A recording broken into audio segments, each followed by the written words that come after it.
kelyapti.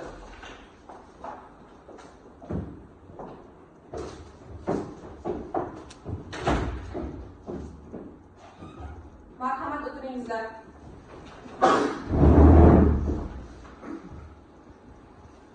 Sud majlisini ochiq deb e'lon qilaman.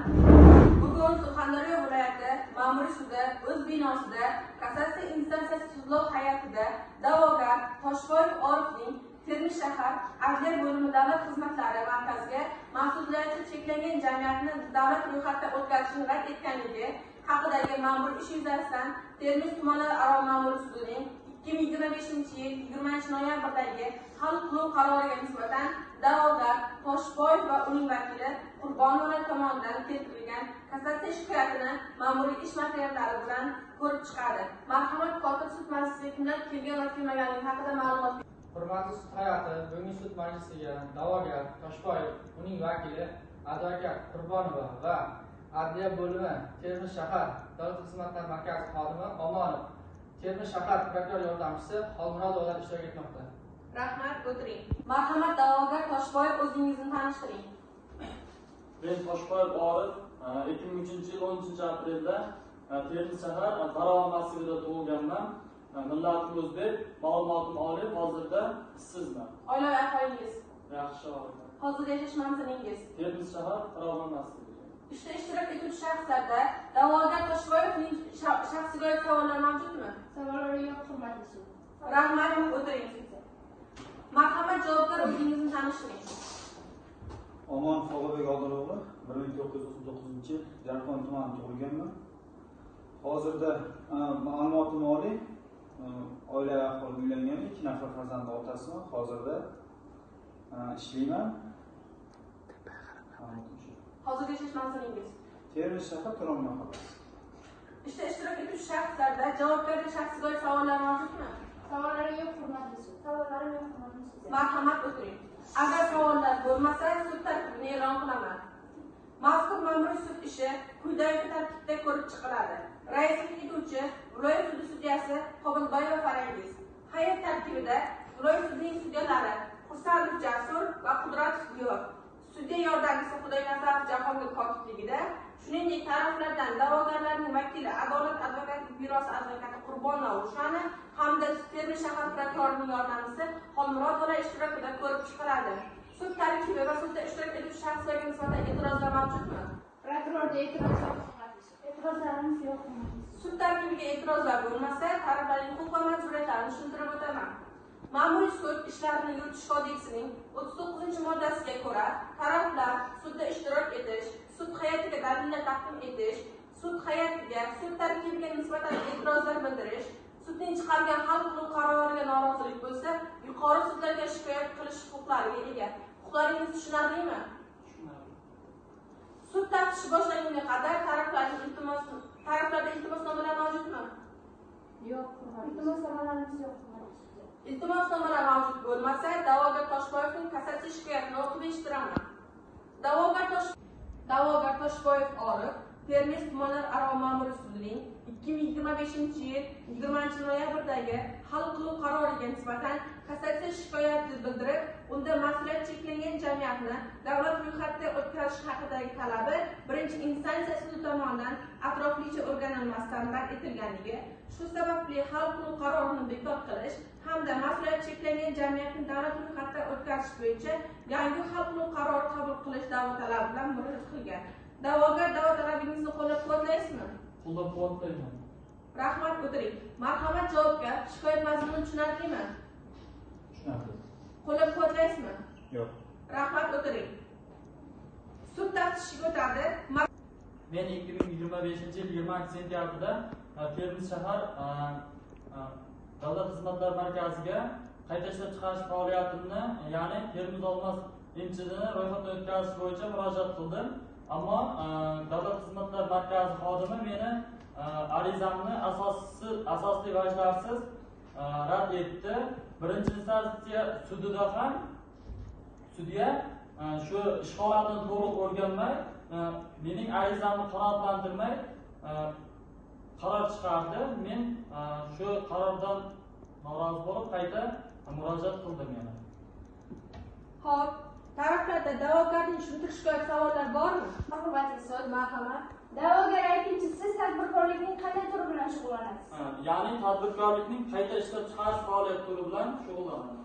Ushbu faoliyatingiz davomida qanday mahsulotlar bilan ishlaysiz? Ya'ni eskirgan rezina shinalarni qayta ishlab, bolalar maydonchalari, stadionlarga maxsus eritmalar, kukunlar ishlab chiqaraman. Ushbu faoliyat bilan shug'ullanish uchun sizda litsenziya mavjudmi? Litsenziyam bor. Savollar yo'q, hurmatli sud. Rahmat, o'tiring. Savollarim bor, hurmatli sud. Marhamat.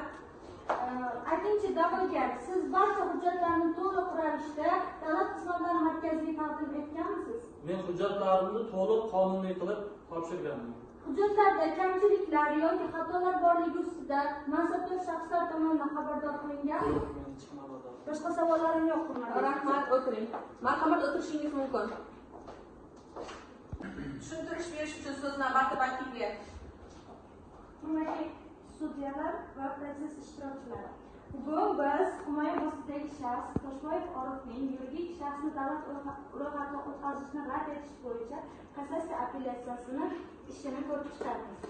Ish bo'yicha shuni aytishim kerakki, mazkur ish bo'yicha birinchi instansiya chiqarilgan sud tomonidan chiqarilgan qaror atroflicha o'rganilmaganligi, adolatli va qonuniy chiqarilmaganligini e'tirof etishimiz kerak.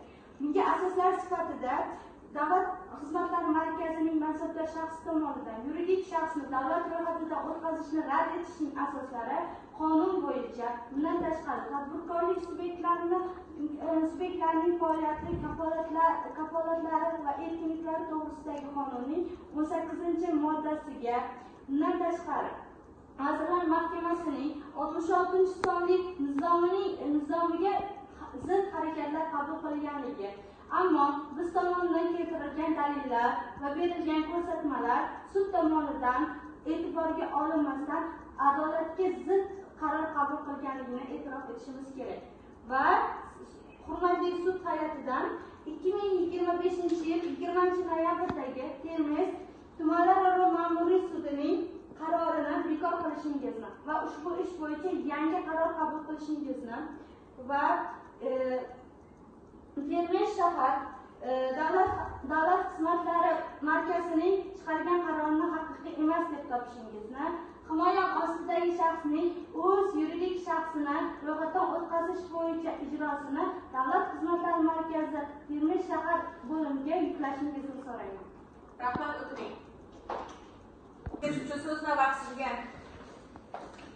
Hurmatli sud, menga 2025-yil 20-sentyabr kuni fuqaro Toshboyev tomonidan Termiz Olmos MCJ mas'uliyat cheklangan jamiyatning tadbirkorlik subyektini ro'yxatdan o'tkazish bo'yicha ariza kelib tushgan.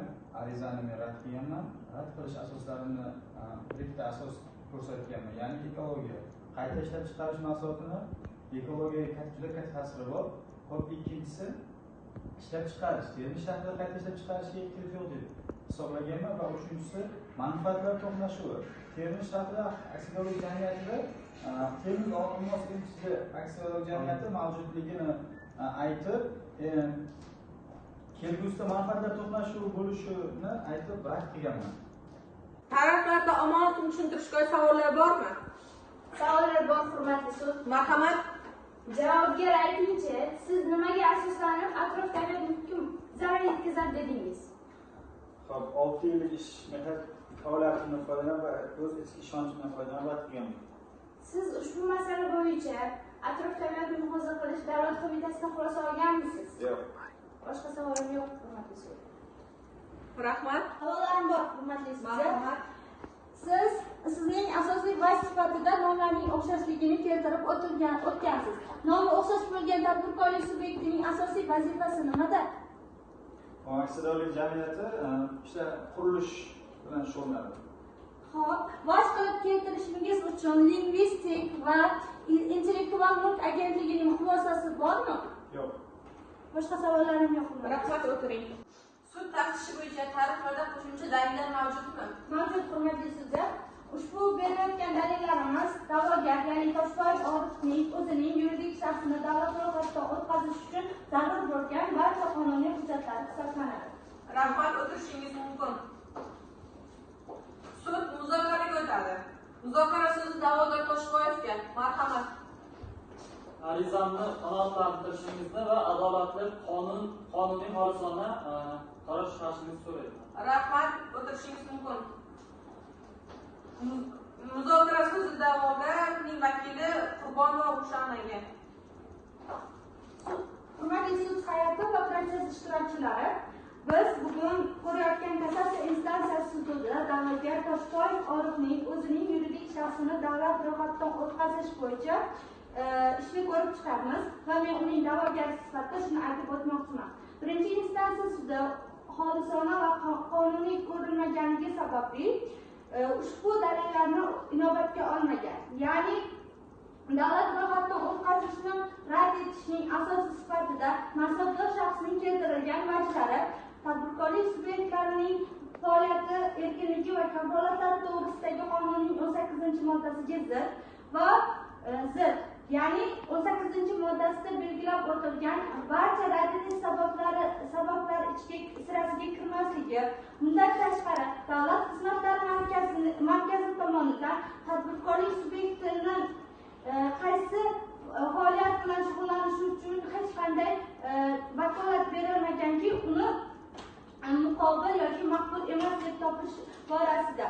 Bundan tashqari nomning o'xshashligi borasidagi vajida esa hech qanday mansabdor shaxslarning yoki vakolatli bo'lgan organlarning xulosasi yo'qligini inobatga olib, bugungi sud majlisida taraflarning bergan ko'rsatmasi va biz tomonimizdan keltirilgan dalillarni inobatga olishingizni hamda birinchi instansiya sudining chiqargan hal quruq qarorini bekor qilish va ish bo'yicha yangi hal quruq qarorni qabul qilishingizni, da'vogar tomonidan yuridik shaxsini, ya'ni faoliyat yuritmoqchi bo'lgan faoliyat turini litsenziyalash va davlat ro'yxatidan o'tkazishni qo'llab-quvvatlashingizni. Bundan tashqari davlat boshqaruv organi, ya'ni davlat xizmatlari markazining chiqargan qarorini bekor qilishingizni va ijrosi bo'yicha davlat xizmatlari markaziga yuklashingizni so'rayman.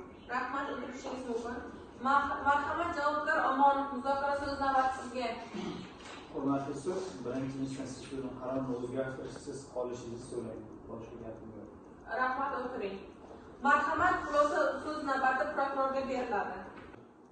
Hurmatli sud hay'ati, arizachi Toshboyev Orifning Termiz shahar adliya bo'limi davlat xizmatlari markazidan norozi bo'lib yo'llagan murojaati Termiz tumanlararo ma'muriy sudi tomonidan asossiz ravishda qanoatlantirilmaganligi va uning chiqargan hal qiluv qaroridan norozi bo'lib qilgan shikoyati yuqoridagi dalillar va shuningdek muhtaram prezidentimizning 2021-yil 20-apreldagi 6208 sonli yoshlar tadbirkorligini qo'llab-quvvatlash va bandligiga ko'maklashish, ularni ijtimoiy himoya qilish hamda bo'sh vaqtini mazmunli o'tkazishni tashkil etishga oid qo'shimcha chora-tadbirlar to'g'risidagi farmoniga asosan 2025-yil 5-noyabrdagi Termiz tumanlararo ma'muriy sudining hal qiluv qarorini bekor qilib, arizachining arz talabini qanoatlantirishingizni va MCJ tadbirkorlik faoliyatida davlat ro'yxatidan o'tkazilishni Termiz shahar adliya davlat xizmatlari markazi zimmasiga yuklashingiz haqida yangi hal qiluv qarori chiqarishingizni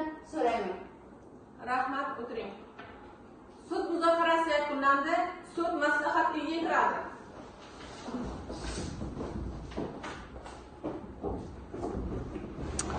O'rningizdan turingizlar, sud kelyapti.